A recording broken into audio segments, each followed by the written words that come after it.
And, he was just sitting there saying, hey, I was hit one of those damn things. And we all knew what he was referring to, even though we didn't necessarily have a name for it, just because we were seeing these so much. And he described it. He described it just as a black or dark gray cube, and that cube was inside of a clear or translucent sphere. And essentially, the apex or the corners of that cube, best he could tell, were touching that inside of that sphere. And that description mirrors many of the descriptions that people have had of these, whatever you want to call them. Whether they're calling them UAPs now for some strange reason. UFOs, it is. That is a design that people have reported seeing before. That this translucent sphere and this cube. Can you see through the cube? Not to my understanding, no. So it's some sort of solid black cube that's inside this translucent sphere. Mm-hmm.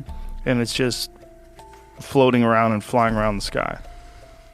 So, that's a good point. Is it floating around? Is it flying around? It's doing both, which is strange, right? Because you could think of that description and go, okay, that's kind of some kind of weird balloon maybe with stuff in it. And that's certainly, one way. If you just view that angle of it, then it seems explainable. But when that, the balloon-like object starts cruising around at, 0.8 Mach, that nullifies that particular idea.